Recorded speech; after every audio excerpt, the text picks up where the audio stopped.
आज हम कुबेरनाथ राय के निबंध उत्तरा फाल्गुनी के आसपास के व्याख्या और संदर्भ देखेंगे।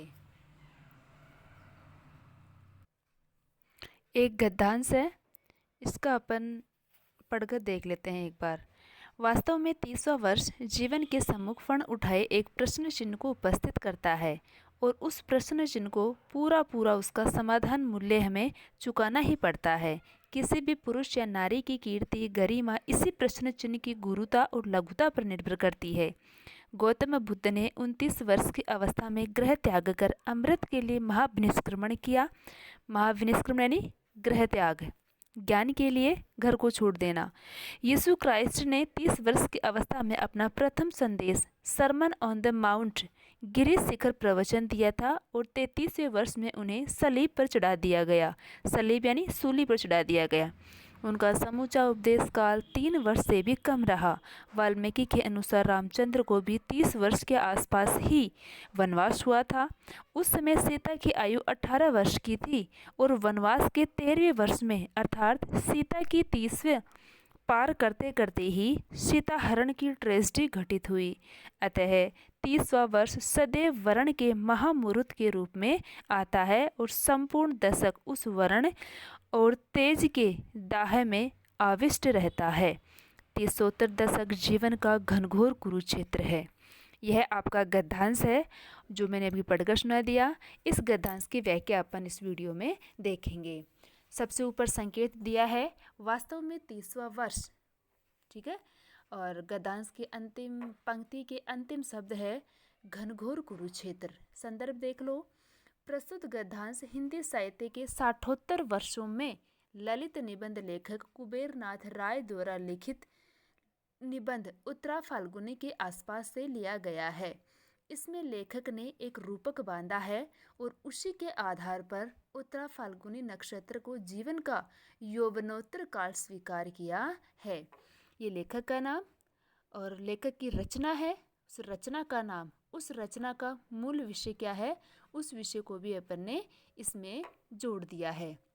बताया गया था आपको कक्षा में कि लेखक के नाम को और रचना के नाम को अपने को हाईलाइट कर देना है, वो तुमको एग्जाम में करना है। तीसरा पॉइंट है संदर्भ।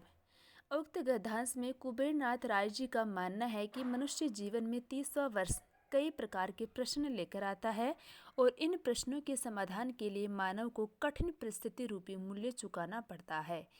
इसी संदर्भ को स्पष्ट करने के लिए कुबेरनाथ राय, जिन्हें गौतम बुद्ध, यीशु क्राइस्ट, भगवान श्री रामचंद्र, माता सीता के उदाहरण देते हुए व्याख्यायित करता है। मनुष्य के जीवन में 30वां वर्ष किस प्रकार के परिवर्तन लेकर आता है, उस परिवर्तनों को इन महान व्यक्तियों के नाम के साथ में इनका उदाहरण देते हुए कुबेरनाथ राय जी अपने निबंध में समझाते हैं। व्याख्या देखो। मानव जीवन में 30वां वर्ष कई प्रश्न लेकर आता है। इसी समय स्त्री और पुरुष अपने मर्म और धर्म को उद्घाटित करते हैं। 30वें वर्ष के आरंभ में मनुष्य के जीवन में बहुत बड़ा बदलाव आता है। जैसा कि गद्यांश में प्रारंभ में मैंने आपको बताया था, इसका देखो इसकी क्या है वो बता देती हूँ, दोबारा से रिपीट कर देती हूँ। 30वां वर्ष जीवन के सम्मुख फण उठाए एक प्रश्न चिन्ह को उपस्थित करता है।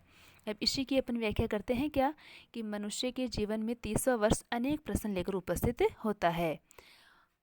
इसकी व्याख्या अपन ने की है, मानव जीवन में 30वां वर्ष कई प्रश्न लेकर आता है, ठीक है। और इसी में आगे है, उस प्रश्न चिन्ह को पूरा उसका समाधान मूल्य हमें चुकाना ही पड़ता है। किसी भी पुरुष या स्त्री की कीर्ति गरिमा इसी प्रश्न चिन्ह की गुरुता और लघुता पर निर्भर करती है। तो इन दोनों पंक्तियों की व्याख्या अपन कर रहे हैं क्या। इसी समय स्त्री और पुरुष अपने धर्म और मर्म को उद्घाटित करते हैं। 30वें वर्ष के आरंभ में मनुष्य के जीवन में बहुत बड़ा बदलाव आता है। जैसा कि अपने गद्यांश में जिनका नाम देखा था वो देखो व्याख्या में। जैसे गौतम बुद्ध ने अपने 29वें वर्ष में ज्ञान प्राप्ति के लिए गृह त्याग किया, जिसे महाविनिष्क्रमण कहा गया है। यीशु क्राइस्ट ने 30वें वर्ष की अवस्था में ही पहला उपदेश दिया और 33वें वर्ष में सूली पर चढ़ा दिया गया। यीशु क्राइस्ट को सूली पर चढ़ा दिया गया था। वाल्मीकि जो रामायण के रचनाकार थे उनके अनुसार 30 वर्ष के आसपास ही भगवान श्री रामचंद्र को वनवास प्राप्त हुआ था। उनकी पत्नी सीता का जब हरण हुआ था तब सीता की अवस्था भी 30 वर्ष के आसपास ही थी। अतः कुबेरनाथ राय स्पष्ट करते हैं कि मनुष्य के जीवन में हमेशा ही 30वां वर्ष एक महान मुहूर्त के रूप में उपस्थित होता है और पूरे 10 साल मनुष्य सृजन करता है। किसके अनुसार सृजन करता है? जो मनुष्य के 30वें वर्ष के आरंभ में प्रश्न चिन्ह लेकर उपस्थित होता है 30वां वर्ष, उन प्रश्न चिन्हों के समाधान के लिए मनुष्य पूरे 10 साल तक सृजन करता रहता है। और सृजन किस प्रकार करता है? सावधान और सतर्क रहता हुआ जीवन व्यतीत करता है। इसके बाद का समय होता है वह जीवन का कुरुक्षेत्र है। यह बाद का समय कौन सा है? ये कह रहा है ना गद्यांश में क्या कि 30उत्तर दशक जीवन का घनघोर कुरुक्षेत्र, यानी 30 के बाद का समय, यानी 28 29 27 28 29 30 है ना, 30उत्तर सॉरी 27 मतलब नहीं 37 38 39 40 वाला 30 उतरे 30 के उतर जाने के बाद वाला समय। इसके बाद का समय जीवन का कुरुक्षेत्र है। इस अवस्था में व्यक्ति काम, क्रोध, ऐश्वर्य और विलास में लिप्त हो जाता है। इस समय व्यक्ति का तेज तर्रार कम हो जाता है। यहाँ समय नहीं आएगा, कम हो जाता है, आएगा, वो आप देख लेना।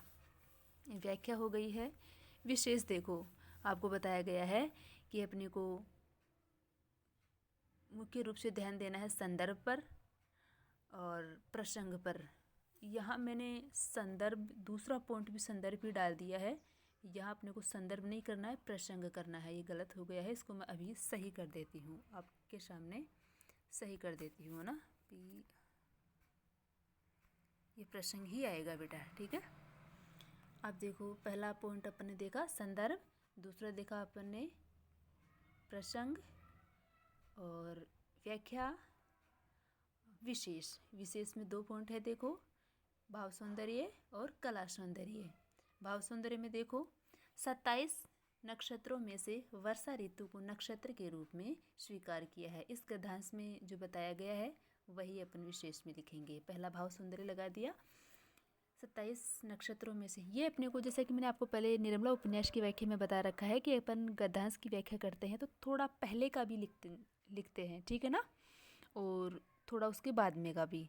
तो इस गद्यांश में तो नहीं आया क्या कि वर्षा ऋतु को नक्षत्र माना गया है, लेकिन आपको इसकी व्याख्या को समझाने के लिए ये अपने को आपको विशेष में लगा देना है। 27 नक्षत्रों में से वर्षा ऋतु को नक्षत्र के रूप में स्वीकार किया है। इस गद्यांश में 27वें वर्ष की अवस्था को घनघोर भाद्रपद का रूपक दिया है। जैसे अपने भारतीय महीनों के अनुसार सावन के बाद में भाद्रपद आता है, तो सावन में तो चारों तरफ हरियाली होती है, जो है एक तरह से मनोरंजक महीना होता है, आनंद का, उल्लास का महीना होता है सावन का महीना। लेकिन जैसे ही भाद्रपद शुरू होता है, घनघोर बादल, गर्जना, बाढ़ आना, ये से दुखद और कष्टदायक जो समय है वो शुरू हो जाता है। तो 30 के बाद का जो समय होता है उसको कुबेरनाथ राय जी ने भाद्रपद माह के रूपक दिया है।